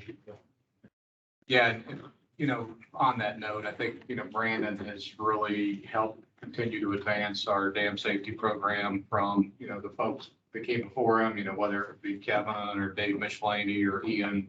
We expect the same out of Zach. I mean, Brandon came into that group by, you know, really had served in a multitude of different capacities across the organization, for those of you that have been around much longer than me. So his skill set and approach will be missed for sure. So just wanted to say thanks, Brandon. Yeah, we met one year in the Lambs. Well, and that's why I got this presentation, so. So here to request a change order for a contract that's with McKay Spacito. They're a firm that's provided construction inspection services for us for quite some time. And they're currently serving on the Priest Rapid Dry Embankment project. And that's really driving the need to keep them on board. But we also recognize that contract's pretty old now, and we need to do a new RFP for that same type of services. So I'll be covering the change order and then also the new construction inspection contract. So the contract was awarded in 2011 to McKay Spacito, and it was really based on recognizing that the new license kicked off a lot of construction projects. So archaeology had some work. There was a bunch of work through Lands and Rec. Tom mentioned a lot of fisheries projects. So all the acclimation and hatchery projects that Tom was mentioning, McKay Spacito helped support all of that. But we recognize that there's a big kind of hump of projects, and then our workload would kind of drop off. We didn't want to hire 10 construction inspectors and then not have a place for them. So we leaned on a contractor to help meet these needs, and they've been providing really good services since. And so based on that history, we elected to use them to support the Right Bank project at Priest in 2018. And then unfortunately, that project experienced a handful of delays. And we're still in construction now with the need to keep them on board. So this is a photo of the construction at the Priest Right Bank. I want to say this is from December. So it's changed a lot since then. That excavation that white truck is parked in is now down to bedrock. Bedrock is cleaned, clean enough you can eat off of it, and they've started placing concrete starting yesterday. So I don't know, kind of an exciting milestone. We've talked about this for years, and we're placing concrete. We're building a dam. It's pretty neat work. So here's the design rendering. This is what it'll look like, this time 2024, when construction scheduled to be complete. So part of the reason that it's so important to keep McKay Spacito on board throughout the construction of this is because of the FERC oversight that we have. So we have a quality control inspection program, and we submitted resumes for all the folks that are involved, including the inspectors. And that has gone to FERC and been approved by the FERC. So to make a change in that kind of personnel would require a complete new plan to be written up with new names, and it would have to go seek FERC approval. So that's the reason we're trying to keep the team consistent. The reason that this project isn't complete and that we're asking for more money and time is because of the delays due to the right bank. So there was a lot of delay as a result of, permitting largely centered around the access to the site through the Department of Energy on the Martinez Road. And then some additional changes on aggregate. All that's kind of behind us now. We're moving forward. Construction started actively in October of last year and on track for January 2024 completion. So this is the project team. You can see the district staff assigned and then the McCann-Sposito staff. There's a pretty large number of inspectors, and there's a couple reasons for that. One is just the size of the site and the number of active activities at once. So today was a good example. We had concrete being placed, foundation being cleaned next to it. We had material being screened next to that. So there's a need for multiple people to be on site every day. And then during construction, especially when we're down near bedrock, we need to have folks on site 24/7. So if there was any change in seepage into that excavation, potentially indicating a failure of the existing dam, we'd have eyes on site that could notify the control room. We could start responding to try and save the embankment. So that's the reason you see so many inspectors on the McCann-Sposito side is volume of activities and then the need for 7 day a week, 24/7 monitoring. Mention the completion date. This change order will take us through that on so we can handle any schedule slippages and then also kind of close out construction at the end of the project with any of that final documentation.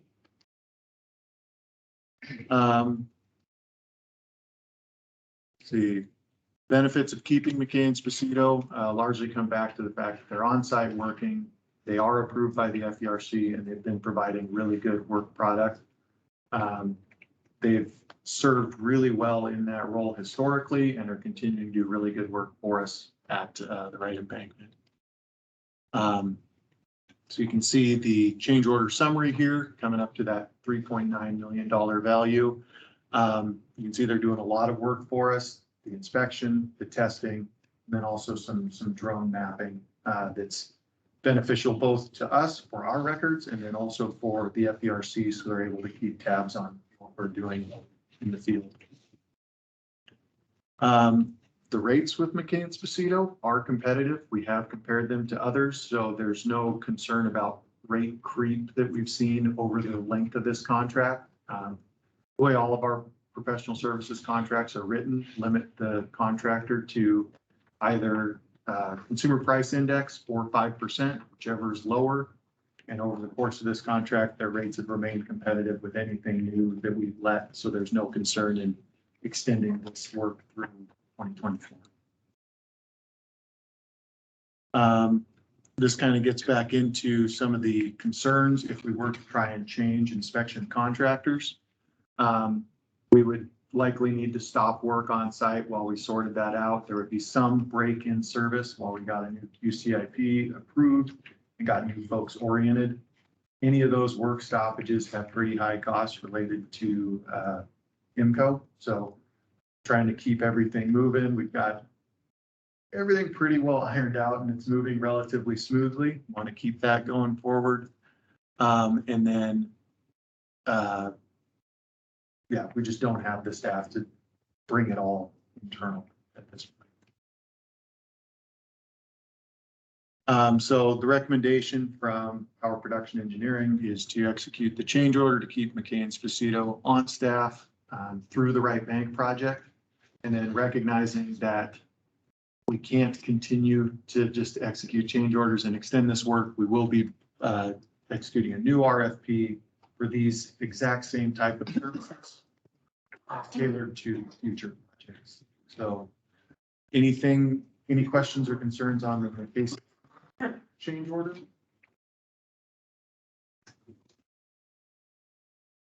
Okay, I'll go ahead and jump into a little bit of information on the new change or new contract. It's not ready yet.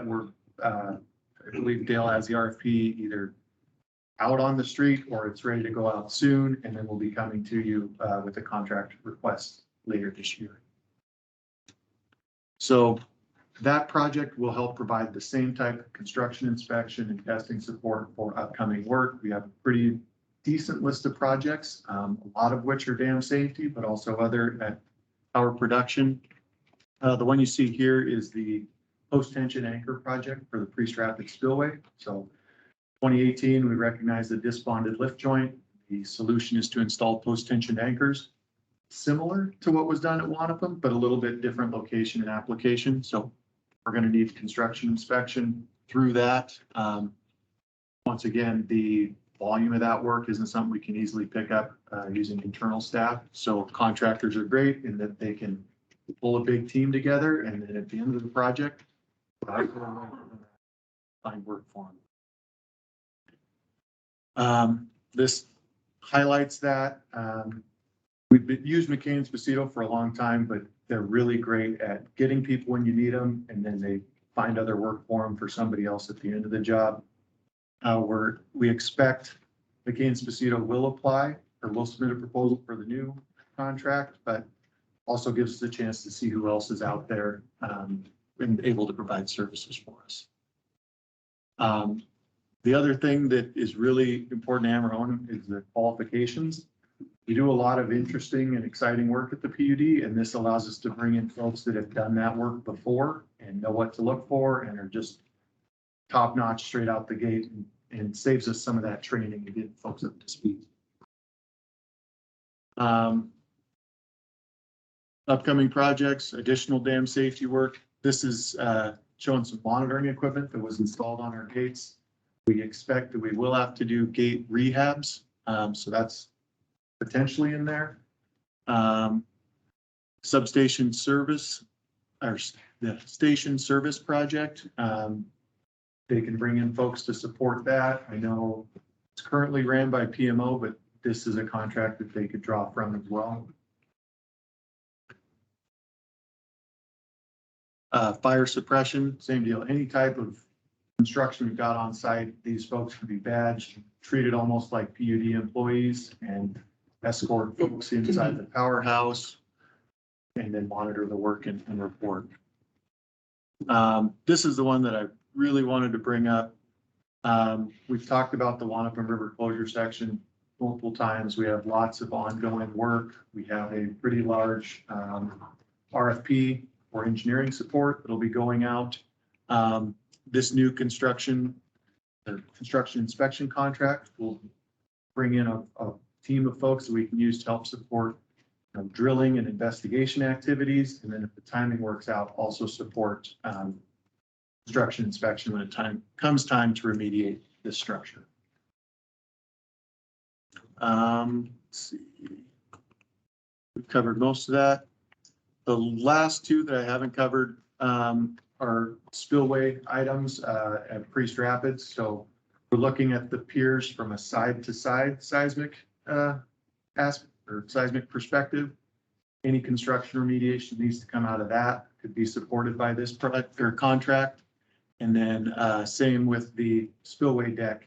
So making sure that the bridge deck doesn't fall off one of the piers in a seismic event, that any construction that comes out of that would also be supported here. So I think the same reasons that we went out and sought construction inspection services in 2011 still apply. I don't know that we have quite the peak of work that we had in 2011, but definitely a need for folks to come and go as projects start and stop, and then also tailoring the folks to the type of work that is going on. So there'll be a new contract coming in later this year that will be led by the power production engineering. Any questions, concerns there?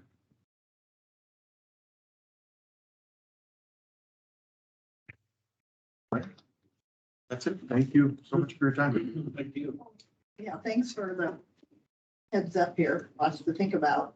Said I have so many things going on there, and things that I don't totally comprehend and understand, and don't have any idea that I could criticize the vast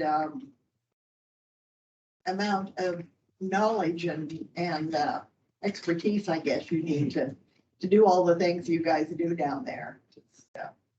Yeah, and I think Brandon hit on one thing that, that I know that they do along with everyone else here, when they start looking at contracted or contracted resources, right?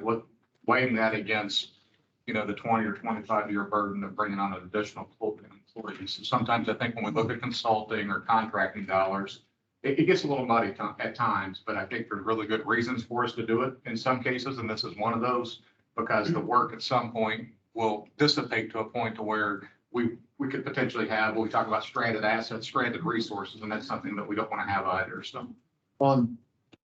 Just in the slides we covered, there's a pretty broad breadth of work, everything from station service to post-tension anchors to new dams. So you might have an average of 5 inspectors that you need, but it's not going to be the same person. So we'd be looking at 15 people internally there's just a lot of flexibility for these contract teams to assemble exactly who you need at exactly the right time. That has suited us well in the past. Based on the work we're forecasting, will continue to suit us well in the future. Do we use anybody but McKay? Dam safety? Not for dam safety, no. We've got a lot of other consultants, some. No, I mean for this, for the inspection services for dam safety. No, we use some of our engineering firms to provide inspection type work on site, but it's being done by engineers, not construction inspectors. So it's slightly different purpose, but there is some overlap in what they're looking at and documenting on site. So MSI is all that we use. I do know that there's other contracts that provide similar services in other areas, district-wide. Mitch? This is one of those contracts that extended longer than normal. And procurement starts looking at contracts when they potentially exceed 5 years. I start looking at them closely. But in this instance, with the expertise that they've developed and the familiarity with our project, it would almost be a disservice to the district to switch horses at this point. So this is one of the exceptions. Normally we'd like to see the engineering contracts refreshed after a number of years, but it would, in my opinion, it would be detrimental if we did that in this instance because of the contributions that they've been able to make. So seeing them through assisting us on the Right Bank project makes sense, and that's why I support this. Did you say they've been on contract for 11 years? Is that what you said? Yeah. 2011?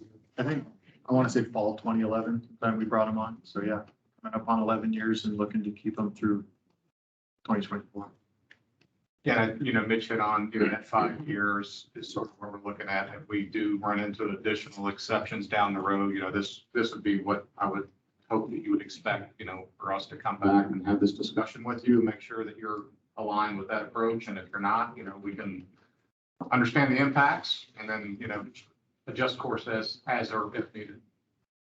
Well, I think we speak for the commission, but I think we probably all agree we can't change horses in the middle of the race here. And again, keep in mind, this is just for the Right Bank project. Yeah. The other five-ish projects that Brandon covered, as he said, will be going out with an RFP to try to ensure that we know that we do get good service. It may be McKay Esposito again, it could be somebody else, but we will do the RFP for that roughly $2 million in inspection services for those other power production projects. Just wonder if there's some value to us with somebody who has served us so well to do an exception to our norm, an ongoing services contract, but we have to go through the expense and the time of doing an RFP every time we have a low project. We would normally do an RFP, as Mitch said, certainly no longer than every 5 years, but typically every three-ish years, unless it's an exceptional circumstance. So it is a best practice to do that, just to keep things fresh, ensure that, the providers or the vendors are being competitive, that we're getting the best value. And I don't think it's unreasonable to do that for these additional projects. In this particular case, for the right embankment project, yes. I mean, I think there are significant downsides to not doing the change order. But for the new projects, I think it's worthwhile to see who else is out there. But we've also, along that, the scoring criteria, when we do bring them back in, we've, at least in a couple instances, there's a weighting, around familiarity with district practices and district programs so that we can ensure that, because there's a value to that, right? I mean, that may be up for debate on how much value, but I do believe that there is value in consistency, and if we've had a good experience and we didn't have challenges with someone, right, as a total bid package. This was a contract that's been extended multiple times because of ongoing work that we were relying on them for. So the recreation work is a good example of where we didn't necessarily meet the original schedule. And so projects ended up going longer and we had them on board and involved. The Wanapum Drawdown was another one where we just called them and we sent people. They bailed us out, but yeah, and it kind of led into the 2018 timeframe and got us working on the right bank. And weren't able to complete that project on the timeline we thought. And now we're in a position where we'd really like to just keep on through this and draw that line in the sand. Start that new contract. Okay. Any other questions? Before Brandon takes off, particularly for Nelson and Judy and Terry, who may not know kind of Brandon's history. I met Brandon probably almost 12 years ago when I started with the district, and he was a civil engineer in power production engineering. And as part of our licensing requirements, Tom and Larry know this, but we built new or rebuilt, I believe it was 21 recreation sites along the river, and we had a fairly condensed timeline to get all that work done. Brandon was like the engineer on those 21 projects. So I got to work pretty closely with him when I was over in natural resources, what we used to call natural resources, now we call it environmental affairs. And most of those projects went through without much controversy, but there was one called Crescent Bar that Brandon and I got to work pretty closely on. And I will tell you, what I appreciate. Well, one of the things I appreciate most about Brandon, and you saw it here, right? Is just his calm communication style, his steady presence. He was in, I can't tell you how many meetings with homeowners where homeowner representatives were pretty upset with us. And what you saw today was exactly how he maintained that composure in the face of pretty angry people. Right. So that was just one thing I really appreciated about him, because he always brought just a sense of calm to any situation, not to mention the fact that he's just a fantastic engineer. So we are certainly going to miss him and his skill set. But what I will tell you is that Zach is an Oregon State Beaver, so he's a really good guy. I'll tell you that. Yeah, you guys are in good hands. I guess the other project along with Crescent Bar that I think would be remiss without mentioning is just where we are with Priest Rapids and the right bank work and the dealings with the Wanapum. I mean, that same calming influence and willingness to listen, because that's been several years in the making, right?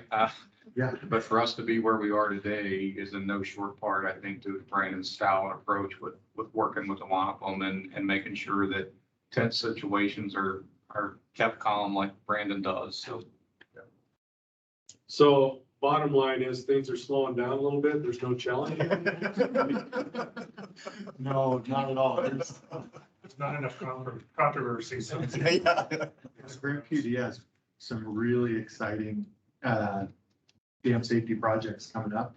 And so I think Zach's, definitely gonna have his hands full, but he's got a lot of good support from the team and then all the way up through the commission. The, I guess, understanding of the importance of dam safety that's at Grant at all levels is just top notch. And so I think today's a great example when we can come in and ask for, multiple millions of dollars to support dam safety work. And there's, complete support from the commission. That's just makes it an outstanding place to be. Thank you for that. Then you got a board of directors to deal with. Yep. He knows he always has to come home to. Well, Vista doesn't have any dams compared to our dam. No, What the heck? it's, yeah, their entire hydro portfolio is smaller than either of our dams, so it's a change for sure. Well, good luck. Thank you. Good luck. Yeah, Yeah. thanks, Brady. Good luck. Thanks, And thank you. Appreciate it. Back, pleasure to meet Thank you. you. Sort of harassing me. We're more of a pain than Brandon said. Do you want to go over the? Yeah, I was able to reach out to Kurt Miller. Oh, okay. During part of this, and Kurt's response to me on this review item. Thank you. You guys. And the resolution supporting the carbon-free and environmental stewardship. That fifth bullet, his recommendation was just to remove that second sentence that started with, furthermore, let me look here. Further, the study identified ocean warming as a much greater threat to long-term salmon survival than warming in rivers. He said, that probably makes it a little bit more crisp, just remove that second sentence. It still talks about climate change in the front end, which is what the focus is on, but he said, in an effort to maybe provide additional clarity, he would recommend just striking that second sentence. And I think Randall has already updated the resolution. So would it come back in for review or for action the next time? Hopefully that meets the needs of the commission. Does it have to come in with an amendment to that resolution? Or is No, it just it's gets? for review. It was only for review. It was up for review. We can edit it, bring it back for your approval. Okay. Just clarity. Even if you still don't like it, you could table it, do whatever you wanted to. We can add that sentence back in and I might change my mind. You could end it. You'll forget by then, Tom. Okay. You're not the So like, Oh, that's okay. So more executive session, but we do have Dimitri scheduled at 4. So I think we'll be done. I mean, we have performance of a public employee. We can probably go from, 3:20 to 4 and then Dimitri at that time from 4 to 5. So come in, okay, I will go let you know. Let me turn off the recording and the microphone and all of that stuff. Larry might get out of control. It should be choosing with his one-on-one. Quick little Is that break what's happening? here. Yeah, I think it's Dimitri's one. Oh, Yeah, I didn't get that on the main agenda. Sorry, Bonnie.